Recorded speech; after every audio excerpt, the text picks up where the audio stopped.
ये शादी हुआ था 2022 में, जब मेरी कोर्ट मैरिज हुई थी। तो उस टाइम पे मेरे घर पे जब वो रहने के लिए आई थी शादी के बाद, पहले हमारी कोर्ट मैरिज हुई, फिर अरेंज मैरिज हुई सबके सामने, सामूहिक विवाह भी हुआ सबका, रिसेप्शन टाइप का आप बोल सकते हैं, जिसका पूरा खर्चा मैंने उठाया था। टोटल खर्चा मेरा था, शादी के बाद का जो भी खर्चा था पूरा मेरा खर्चा था, चाहे लड़की के साइड का पूरा खर्चा हो या मेरे साइड का।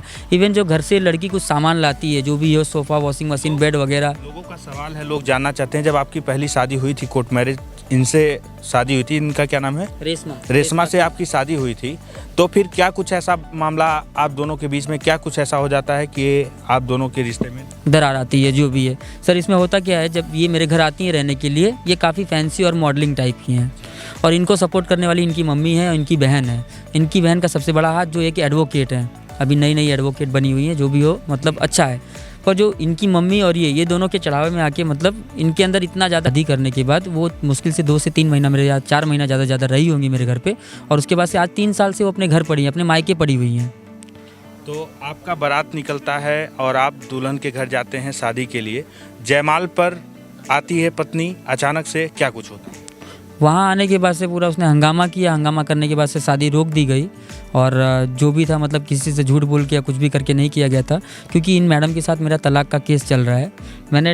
ये मैडम आपकी पत्नी? हाँ, मैंने मतलब 30,000 मैसेज जाने के बाद से ये सब, खास करके ये देखिए, लव यू स्वीट हार्ट, ये का कहना ऐसा है, ना मैं तुम्हारे साथ रहूँगी, ना तलाक दूंगी, तुम्हारी ज़िंदगी बर्बाद करूँगी, और 25 लाख रुपए चाहिए मुझे डिवोर्स के। 25 लाख का डिमांड है इनका, अगर मैं 25 लाख इनको देता हूँ तब जाके ये मुझे तलाक देंगी। शादी तो हो ही गई है, पति कुछ बोलेगा तो उन्होंने बहन की धमकी दे दी कि मेरी बहन एडवोकेट है, तेरे को केस में फंसाएगी, ये करेगी वो करेगी, तो उतना ज़्यादा दबाव इन पर डाल नहीं सकता। मेरे घर से जब मैं 2 महीना तुम्हारे घर रहूँगी, 2 महीना अपने घर रहूँगी, ऐसे सारे मैसेज है इसके। ये रहा। अच्छा, बोलती थी कि 2 महीना तुम्हारे साथ रहूँगी, 2 महीना मैं अपने घर। अब हाँ, फिर उसके बाद से मैंने ये रहा, हर 2 महीने में 1 महीना अपने से इस फैमिली के साथ भी रहूँगी। शादी के बाद से इनका ये डिमांड था।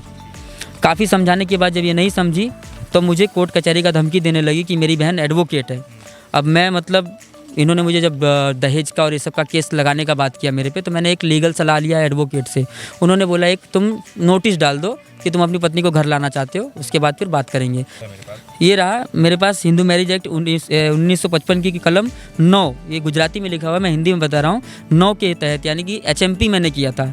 HMP करके पुनः विवाह स्थापित करने के लिए उसके ऊपर मैंने ये अर्जी डाली थी कोर्ट में कि ये मेरे साथ आए, मेरे घर पे रहे।